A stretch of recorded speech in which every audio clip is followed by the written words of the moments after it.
Hello, thank you for joining us on today's webinar on the impact of AI on higher education and more particularly on how AI can make recruitment easier for both candidates and schools.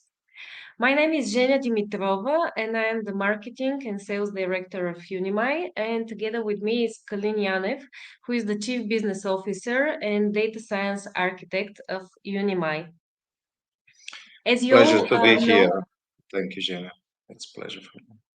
Thank you, Colin. As you all know, AI has become a very trendy topic, but as all technology, if it does not address a real challenge, then its impact would be questionable. That's why we are going to review what are the current challenges of students and schools, and then how AI can address this, how in particular Unimy is a case study of this, and what is the future of recruitment. Obviously, we'll wrap it up with Q&A, and you can feel free to ask any questions. All right, so yeah. So to start with, who we are for those of you who may not know us, we are from Advent Group. We've been a market leader for more than 19 years, and as such have organized more than 3,400 one-to-one events. Why I'm saying this? Because this has given us a great overview on the market, its trends. We've consulted and collected feedback from thousands of candidates, based on which we examined the trends of application and the decision making candidates are doing. So, what are the challenges that candidates are facing? Navigating the program is quite a hassle sometimes. There is plenty of information out there. How do candidates choose the most suitable program out of the thousands of programs offered on the market? Which is the right fit for them in terms of budget, ranking, and culture, and the guidance they need to make and base their final choice. And in terms of schools, it's a similar thing in terms of the amount of data, amount of databases they may have from different sources for of different sources with prospects. So how to actually pre-qualify those candidates, how to attract them, to engage them, and to obviously retain them into enrollments when facing internationally a drop in international students, chaos in admission department, as we all know, also the rising tuition fees.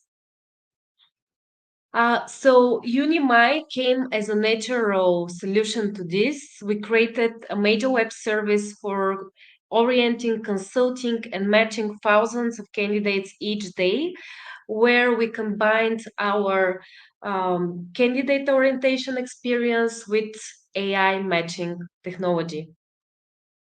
So what was the solution we create to address these problems of candidates? We make the finding of the right program become more easy by facilitating candidates making an informed decision with the help of AI based on the criterion that they have. We save them time narrowing down the top 10 schools that are a good fit for them, and we guide and consult them. And for schools, we are helping to become the selling of a program becomes more simple and effective by saving your recruitment team's time, money, and efforts, whilst providing you with qualified leads so that you can really focus on the candidates who are most likely to apply into your program and thrive within it. You can personalize your communication and really save your resources. So I'm gonna give now the word to Colin, who is going to tell you more on how we do it, which I believe is the most interesting part. So, Colin. Thank you, Jenna. Thank you for the introduction. Yeah, and in terms of my part here, the idea is basically to tell how we develop our AI, what it is like, how it is functioning, etc. So it will be more like we will go a little bit in depth, a little bit in the details of technological side, and then Zhenya will continue adding some other other details of how our AI is also fitting with the rest of the platform. As Zhenya said, I think she did a good summary. Overall, the idea of Unimy is to orientate candidates. So that they have so many programs to choose if they want to study MBA, masters. They have like a vast, vast amount of schools to choose from, especially if they want to study internationally. So our idea was to help the candidates to navigate into this ocean of business schools or universities. So we started Unimy in 2018. At that time, I was the head of the candidate management department, candidate management here in the company. That we are orienting candidates at the event, so we are matching them with the schools. So so when we started developing Unimy, we were considering basically two alternatives. One alternative was to work with many consultants. So like basically human beings, colleagues who are orienting personally each of the candidates. At that time, AI started to get better, and we started to consider the alternative of doing an AI and having less human humans, sorry to say it, humans sound strange, but less people orienting candidates. And in the end of the day, we decided to go to this solution. So why we decided to do an AI? So, and what an AI gives in the process of matching candidates to their best schools. And just to summarize, our AI, what the AI is doing at present is basically we are calculating the probability of a given candidate to apply to a given school. So this is how what our AI is doing. It's a predictive AI. So what are the benefits of these solutions? So first, what we know from our work is that there are so many factors that obviously determine or are in at least in correlation of somebody choosing a given school, that for a human being, it's very hard to go really in every correlation, in every probable causal relationship of a factor to the choice of the candidate. So even when we have a very well trained team of candidate managers, but we know that they can go to a certain level. They can't go to like some even seemingly unnatural connections. Like for instance, somebody from automotive industry uh, uh, not being very willing to go to a certain school in the US. I won't say names here. So this is hard to notice. I mean, if you're a human being, it's really hard to notice this sort of relationship. So here, when using even like classical machine learning techniques, we actually could find, were able to find some correlations that are quite significant, but for a human being, is hard to notice, right? So the AI for us is giving us really a depth of analysis, a depth of understanding of the relationships between certain factors in the profile of the candidate and the decision making and the choices that he or she is doing. Second thing, okay, here I don't know, the bullets are doesn't really matter. The second thing is that the humans are not consistent. What I mean with this is that humans tend to have their own style of matching candidates. Our colleagues, each of them, they have their own preferences of which factors to take into account. So in the end of the day, we have sort of, personal variations if how the candidates are matching. This means that if a candidate comes to me, I'll probably recommend a slightly different list than if he or she goes to my colleague, right? So in the end of the day, that's some biases that come from my own background, personality, experience, the candidates that I have been orienting in the beginning, etc. The third thing is that from another point of view, humans are consistent. This means that once I somehow invent my own style of matching and consulting candidates, to be I'll probably will stick to this style of consulting, taking into account some of the factors that I think are important. I'll be fixed to this style probably for years, meaning that it would be really hard for me to change my understanding of what is important. Like, for instance, I would think that for candidates who are on a managerial or middle management position, might be usually would be they have slightly a higher tendency to apply, let's say, to part-time programs. But this may change. This may change. Uh, let's say, in certain country, in a region, of course, there are variations. So the thing is that all these connections between the profile of the candidates and the choices this candidate is making, they change, right? So there might be certain connection. Like, for instance, I'll give you an example, very very superficial example. Like, when I started working here in the company, we were doing events. Of course, we do events in Sofia often, and it was a full-time market. Like, the candidates in Bulgaria, okay, so connection, candidate from Bulgaria at a given age, preferring to do a full-time MBA, and this changed like dramatically. I would say like 5-6 years ago, the market became very part-time executive. And here, this is a very superficial. Again, I'm saying this is a very superficial observation, which usually we human beings are doing. So, however, for me, it would be very hard to change if I'm somehow fixated with the idea, okay, Bulgarian candidate probably at this full-time market, etc., etc.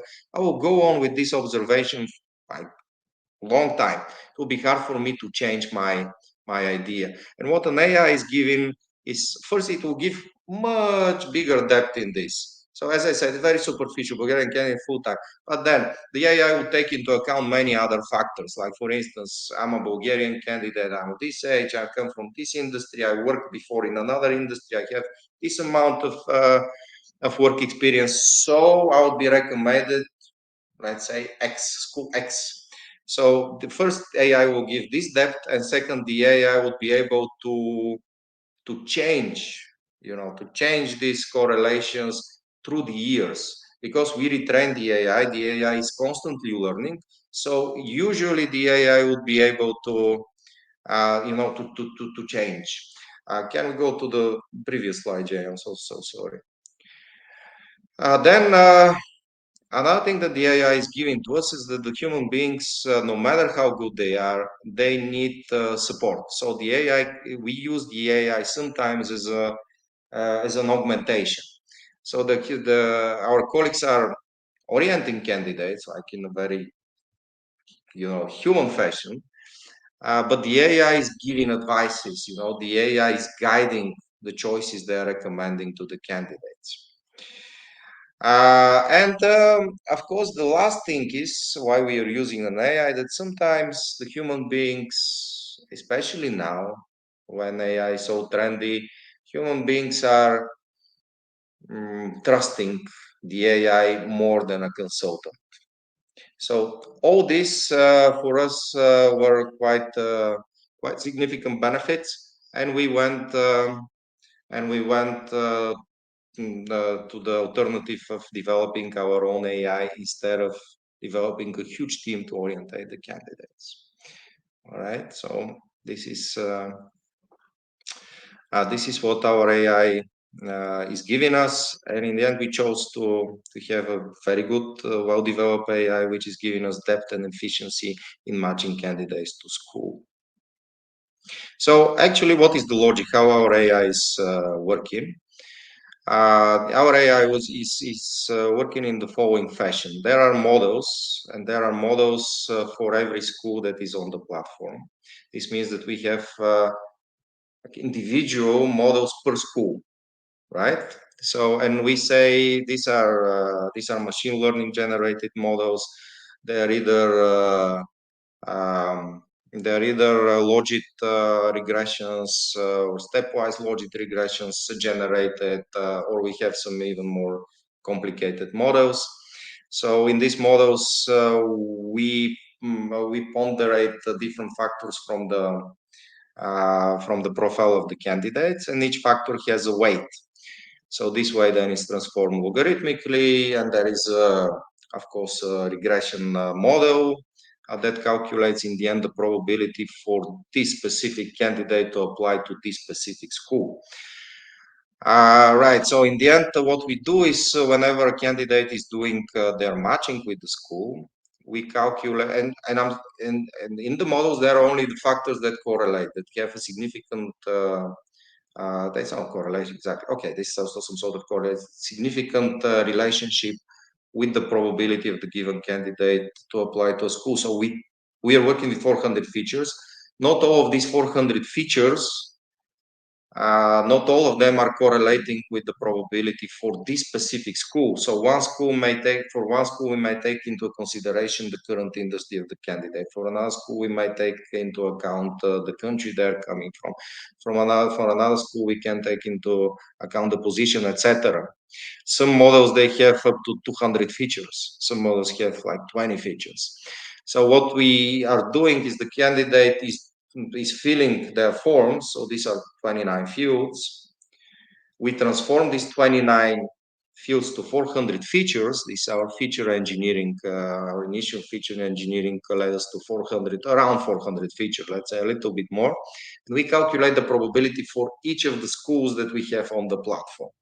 In the end, we select the platform is selecting the top 10 schools with the highest probability for the candidate to apply to, and we present this selection to the candidate. The candidates, they can then modify their selection and say, okay, just generate the instead of this school, generate the next one, etc. Right. So how we created the how we create the AI platform? It's our own AI platform. So here the data engineering was done by us. The data science was done by us. Of course, we have some help from with some companies from outside, but we are not using AWS or Azure or etc. It's a platform that we are in control of. So as I said, what we did initially, we took all the data from the events that we have, and this was huge data. So I don't know, it was on the previous slide, I think, or on the next one. We were using around 300,000 profiles of candidates, their responses, their tendency to apply to a certain school, and based on this, we generated the initial models. As I said, most of the schools, many of the schools, not most, but many of the schools, they have their own models. So these are models that are specific, individual for these schools. Then we have, of course, for some schools we didn't have data. So we have many models that are based on clusters. So we will say this school is from this region, this school is ranked that in that way. This school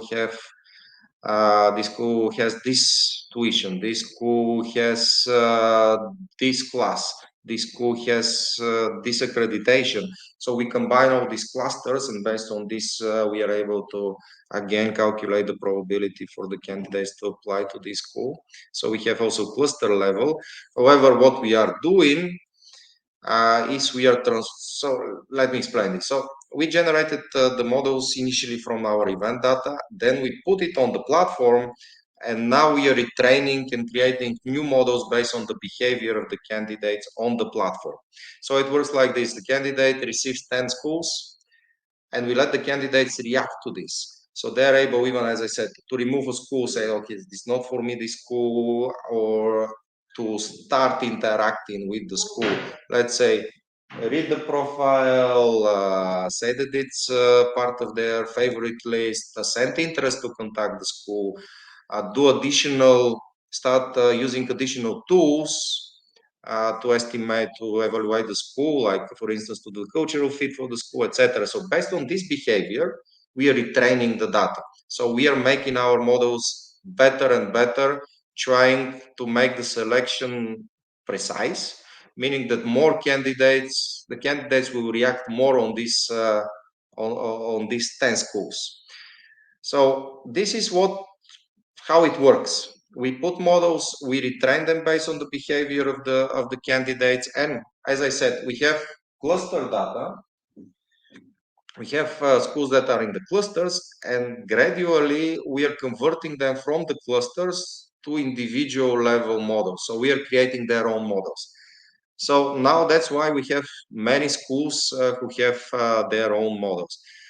The models we have that we have per school, of course, there is one leading model. Of course, when we created the models, we calculated, especially we were very interested in the precision of the models. So whoever is really familiar with machine learning, the precision means that, okay, translated to what we are doing, that the candidates will have the highest satisfaction with what we are offering them. So higher is the precision, less we are prone to mistakes of what we are displaying to the candidates. So we calculated the initial precision, and what we are doing is we are constantly calculating the precision of the models. And when the precision is falling down, so for instance, we show some school and the candidates are rejecting it, or they don't like the school, or they don't react to this, the precision will fall down. This will be a trigger for us to retrain the models. So one way for us is to create new models, but we have also a second option, and this is to switch to alternative model. We have per school something like up to 10, 15 models. One main model for which is working, and then the rest are alternative models to which we can switch if we see that something is not working, and and make it work better. So this is basically how we what is the logic behind the AI. If you, Jenny, if you can go to the previous slide. Um, so just to finish with this, we have here what I also wanted to mention is that we have self-generative models, meaning that on our platform we are able to do the retraining there, to actually tell the platform to generate new models. And how we do it, as I said, there are trends. It's not like this phenomenon of who likes which school, who will apply to which school is not static thing. Now all the AI that is very modern, like creating photos, recognizing, etc. These are more or less stable phenomena. But the preferences of a user, of a customer to something is something that changes. And it changes, could change quite dynamically, as I was saying. So what we are trying to do is to react to these trends, not to have one model generated in 2018 and just leave it and just assume that candidates from the financial industry in UK at the age of 30 to 40 will prefer certain school, because this might change, but actually find the changes and react to these changes and change the model according to these changes. So in our own platform, we can actually select on which data to retrain. So we can select, okay, we saw that there is a drop in the precision. We saw that probably there is a change in the trend. We will select the data, let's say, from the last 1 year, and we will retrain the model on this data. And the model will become completely new. So this is what I'm saying by self-generative models. So the model will actually pick some other factors in the profile of the candidate that matter. The model will put other weights to each of the factors, and we'll have a new, like completely new model. And as I said, we are doing this on our own platform, with which we are quite satisfied. It was a very good decision to do our own platform. It took us some time, but it was worth it. Okay. So I don't know, let's move to the next slides. I think more or less I covered what it is. And okay, these are some challenges. These are the results, but the previous slide, Jenny, were the challenges. When we were starting to do the design of the AI, we knew that we have like two main challenges. One challenge is the one that I was talking about, is that actually the data, the correlations, the connections between certain features in the profile of a person to their decision making is changing. It's not, as I said, it's not a static phenomenon. It's not something objective. It's not something there, a thing in itself. It's something that changes. It's something that is socially determined. It's something that is influenced by different factors on the market. It's influenced by changes in the schools, influenced by marketing, influenced by many complex processes, which are sometimes hard to predict. So we knew this, and we knew that we have to do a platform that is constantly learning, or at least it's able to really adapt. And I think we did quite okay there, looking at what we are getting now. Uh, as I said, we had a challenge of not having data for all the schools. As I said, the data is changing all the time, but sometimes we didn't have enough data. And everybody who has been involved in some way in machine learning knows that data is probably the main thing, is the most important thing. So when you have missing data or data is too small, that's a big problem. So as I said, our solution was actually to create models for clusters of schools, for types of schools. Start with this, gather enough data, and then to personalize it per school more and more. Of course, we were lucky to have really good data also per school, also initially, based on our really long history of doing events and a huge candidate database. Then the last challenge, and this is a general challenge, and we are right now in a very lucky period, but at some point, the trust in the AI will start to go down. Now we in a peak. I even thought that this peak was in 2018, 2019, but now I see that it's really went really mainstream. All the excitement about AI. We were excited about AI even like 2, 3 years ago. Um, the thing is that this excitement, okay, it's either connected to people being afraid of it or being excited about it, or just imagining some amazing transformation in the society thanks to the AI. So we are in this period, and this period is connected to trusting AI. People are more fascinated by the AI rather than being skeptical.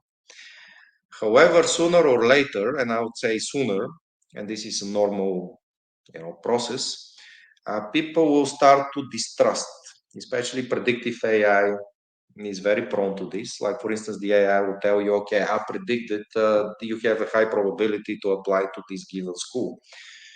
But sooner or later, because there'll be many AIs, there'll be good and bad AIs, there'll be more understanding of what AI is. People will start be selective about the AI, or distrusting AI, or just seeing the limitation of the AI. So it's a challenge for the AI to respond to this.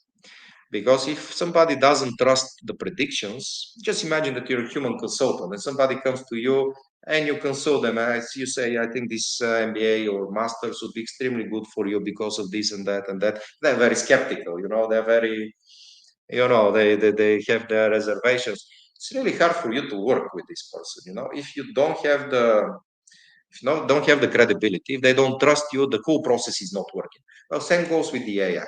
I mean, if you give 10 schools to somebody, but they don't trust the technology, well, they'll start to react weirdly. And this reaction to the AI, when you try to retrain the model, will actually a little mess the system. So, for instance, if I don't really trust this AI, I'll start removing schools. I'll start regenerating. I may have considered some school, but just because I see it there, I'll be okay, maybe something so. So when you start retraining the AI will try to change according to this. And we will go into this sort of chase. In the biology, we have this, it's called, I mentioned this, I think, in the previous webinar. It's called the red queen chase, or red queen dance. It's the chase between a parasite and a host. in which the host tries to defend himself or herself or whatever itself from the parasite. The parasite evolves, the host evolves, and it's called evolution. Something like this probably will start happening with the AIs, and we wanted to reflect this. But it's an open challenge for everybody in the industry of AI. Honestly, it's and something will start happening soon. So these were the challenges that we wanted to address. In the end, we created our AI. It's working. So we have some, and we are. I would say. I mean, I'm not from the sales team, so I'm just more honest here. Uh, it actually works as we were predicting, and sometimes it works a bit better than what we were forecasting, anticipating when we create our AI. We see high trust in the AI from the candidates. We see them reacting to it as we wanted them to react. Of course, some models they fall in precision, but most of them are really like in terms of precision of what we saw in the initial machine learning data. So in this respect, we are quite happy. We also see a good connection between the behavior that we are measuring on our platform. It's like pre-enrollment. These are pre-enrollment estimates. So, for instance, they click, I want to apply to this school. They start the process of applying there, but they don't finish the process. Okay, we can't catch this. Or they say, I want to meet with the school. Or they say, this is one of my favorite school, etc. So this measurement are pre-enrollment. What we are happy about is this connects well with the enrollment as well. So from our enrollments, around 68% of the recent data, they also went through the matching. So they also did the matching with the school. And this school was part of their lists that we generated. So in this respect, we are quite happy with our AI. What we would like to is to go in further and further in more sophistication, and most of it connecting the models with the final enrollment. We would really be interesting to give 10 schools to the candidates for which they really would apply, at least one of them. So it's something that this is basically the path that we are going to improve our AI. Yeah. So this is it from me. The idea was to give you an overview of how we apply AI in our given case, and I'll give now the time to Zhenya to continue and tell you more of how the AI is situated within the whole set of tools that we are presenting at Unimy. Yes, thanks, Colin, for this detailed and comprehensive overview. I would like to quickly go and give you an example on what Colin was speaking about, on how it works with Unimy in few simple steps, both for candidates and obviously for schools. So let's imagine I'm Zhenya looking for an AI program in Europe, part-time or full-time. I can go to Udemy, I can browse through the different programs, set my own criterion, compare them, add them to favorites, all kind of standard browsing options. But then what's unique and what actually Colin kind of elaborated quite a lot is the match. I can fill in a more detailed survey and give all those important criteria for me for selecting the school. And based on our data, I'll be matched with the top 10 schools, which are from a pool of only accredited schools, which would narrow down my choice. And then, even though this is not the topic of our webinar, to even further like make them feel, give them additional information, endorsement on which school is a good fit for them, we have a tool called cultural fit, where they would see how well they fit according to the school's values and their own values. Obviously, for different interactions, they can interact with the school by watching a webinar, also by being directly in contact. and optionally apply from Unimy itself to the school. So this is how it works if I'm a candidate, and I how it helps me actually select the program I want to go for. And if I'm a school, which is the case for most of you here today that watches, so the first step is to have your school profile on Unimy, where we'll obviously promote it to your targeted audience to get as much interaction as possible. And then you also have access to our CRM, a dashboard, where you'll be able to see all those candidates who have engaged with your school, either by doing the match or the cultural fit, whether they have compared you to different schools, all actions. You'll be able to see that, which gives you the possibility to personalize your communication and to focus what we spoke earlier exactly on those candidates who really are a good fit and who are most likely to apply to your program. So you connect with them and obviously with the end goal to recruit those candidates. Well, speaking a bit about traction, Unimy has been around for 4 years already. We've managed to attract a pool of more than 50,000 candidates who have registered, who have matched or did a fit with the schools. It's quite diverse, coming from 140 countries because we promote globally. And on average, the results we see for a school, it's around 4.4 enrollments on a period of recruitment cycle of 9 months. In total, we so far have worked with 60 accredited schools all over the world. And I have allowed myself to give a recent example of Hong Kong University of Science and Technology, who came to us because they were looking to expand their international recruitment and were quite happy with the results, especially with this integration of AI and psychological analysis that could really give them this personalization and this better communication with candidates, which resulted in 126 highly qualified candidates for them and 11 enrollments within their period with us. So, to wrap up our discussion, since we've spoken quite extensively about AI, how we use AI, actually, we may all wonder what is the future of recruitment. Will AI substitute recruiters?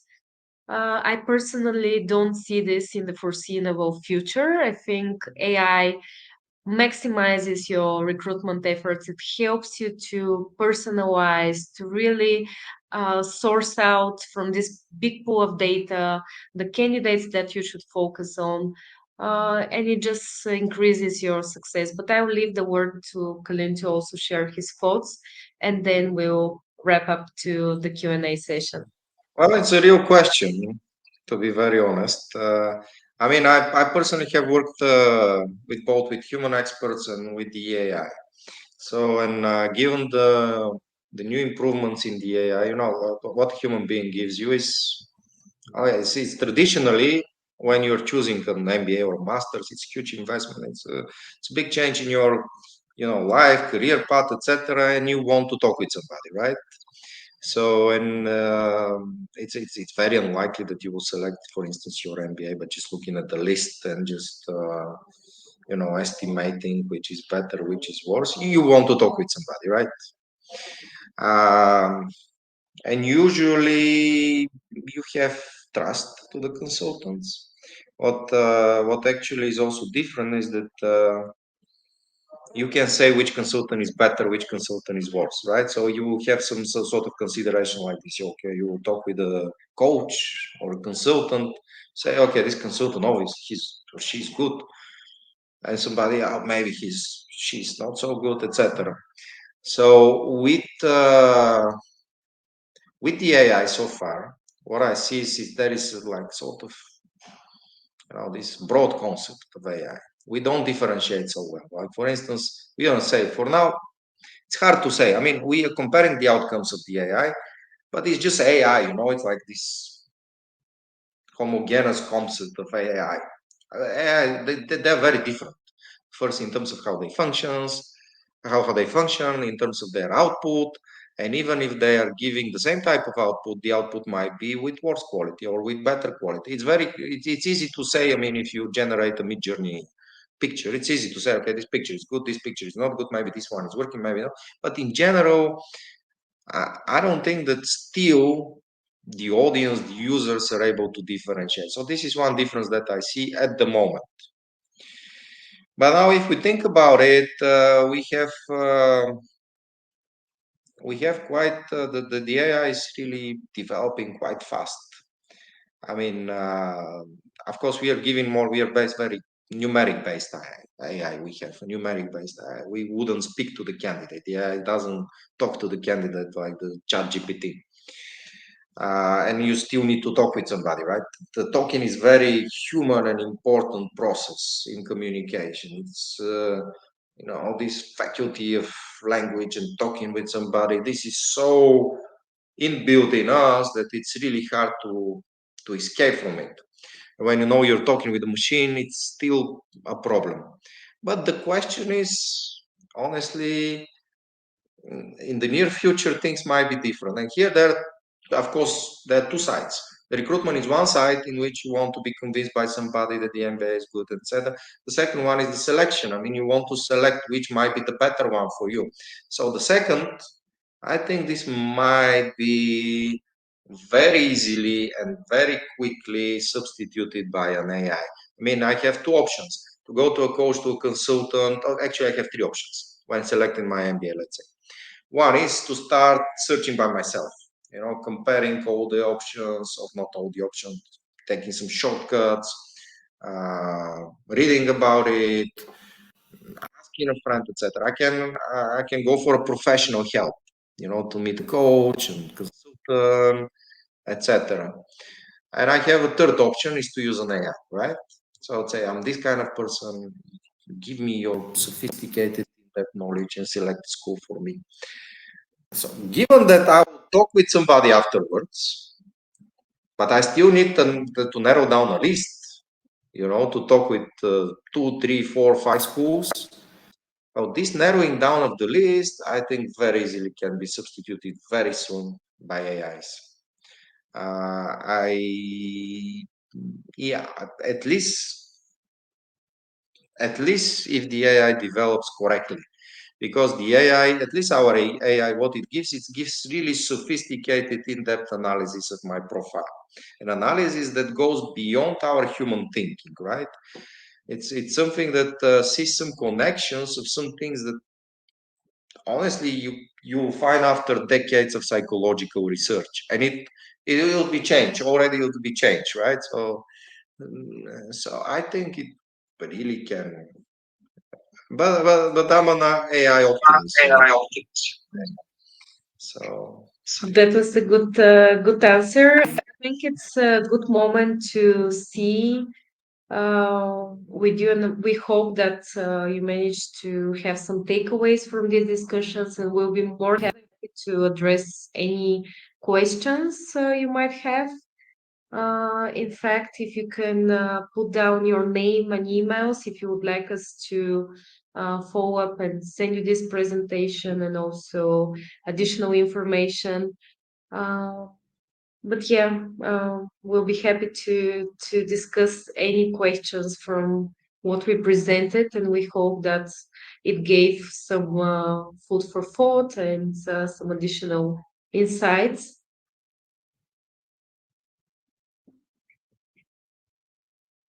Um,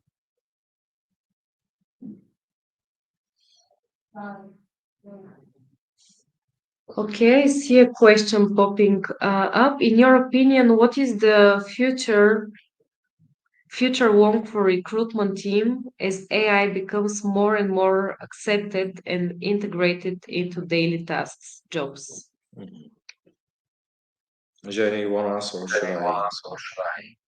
Uh, Colin, you can go ahead and I will add any Okay. thoughts. Yeah, as I said, for the recruitment team. So the recruitment teams have two jobs. I mean, not two jobs, two part of their job. First one is to convince the candidates the school is good for them, and the second one is to convince themselves that the candidates are good enough. So this means to select candidates, right? So for the first one, yeah, the I don't know. As I said, I see the application of the AI beforehand. I mean, when the candidates are selecting school and going to the recruitment team to talk with them. They probably in the near future they'll be using AIs for this. But the token itself, to put something like ChatGPT or something like this to talk with the candidates, convince them the school is for them, I have my reservations there. And I'll tell you why. It's just because chat AI, a generative AI, whatever we call it, I think it can't substitute the personality of the recruiter. When you want to talk with somebody, you're really interested who this person is, right? What's her story? What's his story? Or what was his life before this? So there is in the communication, there is a big part that comes before the communication. I mean, who I am or how the candidate sees me, it's a big part of the communication with this candidate. What I'm saying is just comes on top of this. The authorship has a lot to do. And AI, unless we give a lot of authorship to the authors of the AI, this starts to work on very, very meta, layer. So I don't believe that it can really substitute the recruitment part of the recruitment team job. As for the selection part, I very well see how the AI can substitute, and I think the recruitment teams would be very happy to also to have some help there, either as augmentation, like basically seeing the CVs of the candidates, pre-selecting the checking whether they have all the documents, whether some letter is better than another letter. So as an augmentation tool, it will say, okay, this is the best application, this is the last, and etc. But still, somebody goes and checked it. So or even taking just pre-selecting the top 30 application and etc. But I still think that for a time somebody will check that. It's a matter of trust to the AI is what I'm talking about. So it will be a very, I think that the recruitment teams will be very happy to have some augmentation tool to help them with, especially with the selection of the candidates. Yeah, I also agree with you. And as we spoke about this, it would save you time and resources, and that's already quite a big thing. Because obviously this would facilitate your work, and with the technology, you can increase your chances of better success. Right. Okay, colleagues, do we have other questions? What's the Because best prompts or go-to prompts to ask AI for recruitment? well, the prompt, the science of prompts, it's still to be developed. So, and if you imagine something like ChatGPT and what you should write in order to get the best answer, well, this is a whole topic for which I really can't say that there is a definite answer.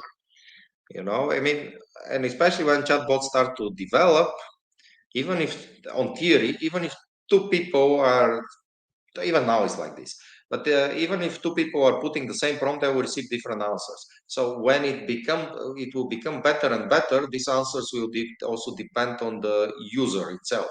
So usually the AI should take into account what you have been talking with the chatbot before. Okay, it's not even a bot now, but with the chat AI before and etc. So it will also depend on your own history of using the like AIs like ChatGPT. So in the end of the day, what is the right prompt? It's a good question, but I personally can't even give advice how you can get your best prompt. I think it's a matter now we are all experimenting with ChatGPT, writing more and more. And what I found out, I mean, ChatGPT is not perfect technology. Let's be honest. But what is really amazing about it is that we see that it will be developed very fastly in a very interesting direction. So and also keep in mind that AIs, how they are done. especially the new generation AIs, and it's a problem with this, as we don't know why it will give you one output rather than the other. There are so many layers there. Like for instance, a neural network layer. I mean, you have so many layers that in the end you don't know why. It's another way of producing same outputs. So, like for instance, Turing, it was saying that it's an imitation game, right? In the end of the day, we have to be very clear about this. AIs are not intelligence as we have it. They don't have the same cognitive processes. Even they don't have a simulation of our cognitive processes. We have very minimal understanding of how our even the substance in our brain is working. Cognitive processes, okay, we have some understanding, but AI is not a simulation of this. It's an imitation game, meaning that the outputs of the AI from a completely different, statistical process that the AIs are doing, they are imitating the outputs that a human being will do, right? So in the end of the day, you put an input, you have, it was a long research of how to explain what's going on in between. So something is going in between, in the black box there, in the layers of decision trees or whatever it's using there. And then you have an output that is very similar to a human output. So in this respect, you can't know how to control the input, at least at the moment. Okay. So colleagues, do we have other That questions? was an interesting question. Can you elaborate what prompt do you use? Okay, so in our AI, we are not using prompts. Our prompts, our inputs are the profiles of the candidates, right? So you say what kind of career you have, what kind of experience, who you are, from where you come, etc. This is sort of the input. So something that is related to the prompt. The prompts are the things that you use in, generative AIs like ChatGPT. So what prompts I'm using? Well, we are all experimenting with prompts right now. So it's well, you're trying to. The thing is that there is one thing. The thing is that when we are trying and playing with ChatGPT or with anything, we have our own human perspective. Like at some point, it's how our mind works. We start imagining that there is somebody who thinks like us, who acts like us, and so there is some connection between the two. And I think this is something that we have to take in mind. This is an algorithm. AI is an algorithm, so it's work on its own logic. The logic, we know the logic, but it's so complex that it's really hard for us to follow how the input transforms into the output. You know, that's the thing. So what prompts? I don't know, Jenny. What prompts are you using? I'm I'm just trying to use as different prompts as possible in order to see what are the limitations of ChatGPT, and I see the limitations. Like for instance, it's pretty bad at facts. It's interesting outputs, but as Turing was saying, it was just imitation game, and that's why the Turing test is just whether you can trick somebody that it's a human being. It's not serious. So in the end of the day, when you ask for facts, it's not connected to internet and etc. So the facts are very. I also try to see whether it can produce meaningful jokes. Well, some jokes are okay, but well, there are some limits, So it's okay. Jay, I don't know what's your what prompts are you using? Well, I've been checking, all the possibilities related to creating content in Right, right, our tone of voice, for example. I've been curious to see what would say about different companies, also business models, right. things like But that. yeah, I guess we are all like the students in the universities. The first thing that Yeah. we will check is whether it can substitute parts of our job that we don't like, you know, or the Mm. ones that we like, but it takes time. I guess. But this is a great thing, honestly. That's Exciting if it can. I saw there was another question. Let me read it out. What would you say of the last news of AI, pragmatic thoughts? The quotes figures like Elon Musk and Steve Wozniak and their fears of very fast learning AI and the need to limit AI in legitimate ways. Yeah, not to be. Yeah, Elon Musk was saying this like a long time before. It's not only with ChatGPT, but now there were many people who signed. If you mean the letter about the dangers of AI, well, I'm very skeptical about this. Again, you can blame me that I'm too excited about AI, but first of all, AI is just a tool, and we had so many tools in the human history that could be dangerous. Sometimes they were used in a dangerous way.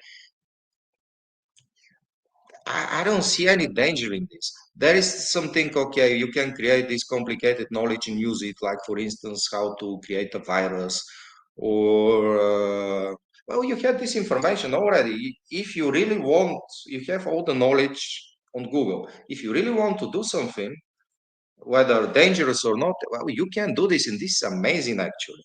So actually here the dangers are not in the tool itself. The dangers are in how human beings are using it. There is one. So as long my this is like this, as long as AI is just a tool, that's okay.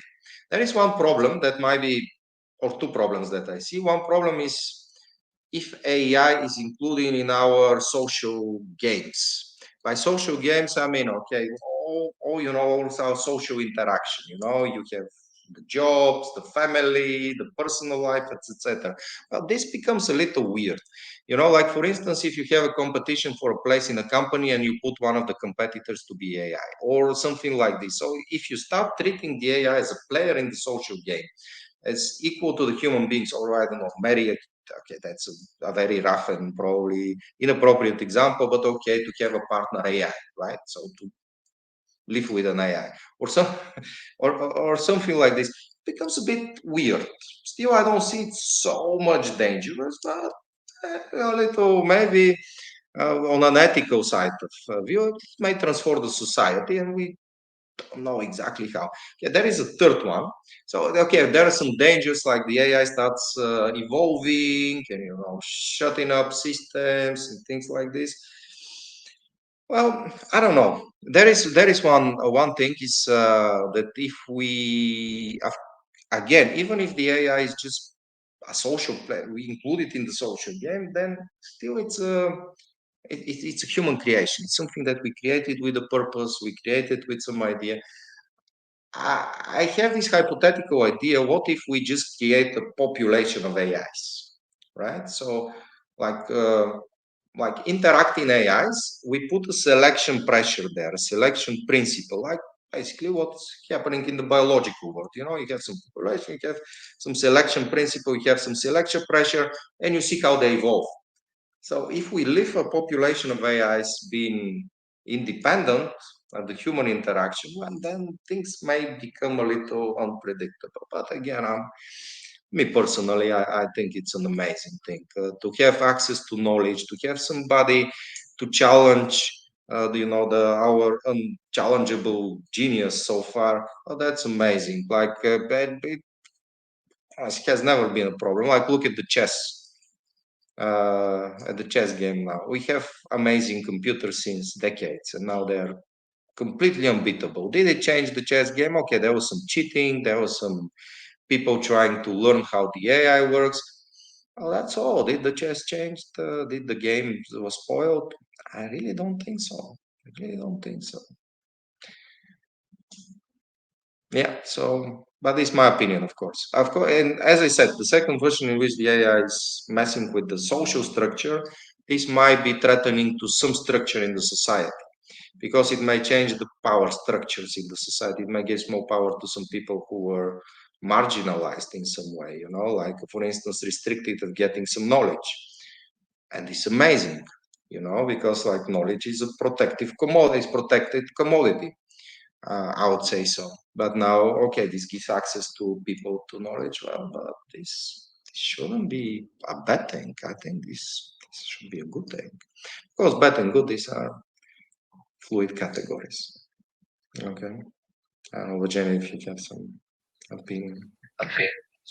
Um, yeah, I'm just thinking that if there are no more questions, we might wrap this up.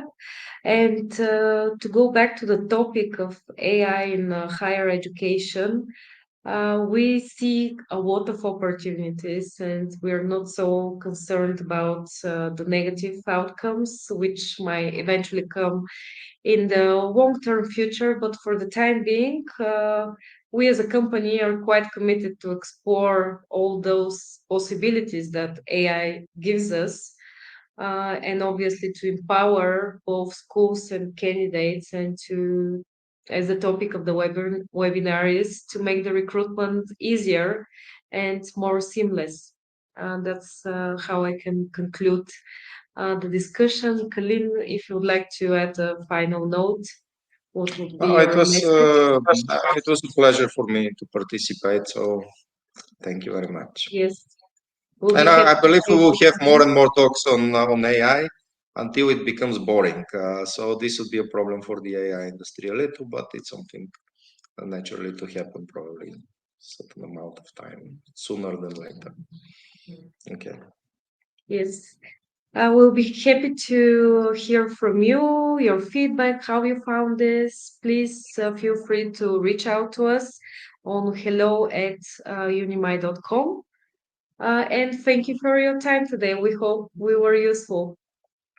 Thank you very Thanks, much. everyone, and all the best. Thank you.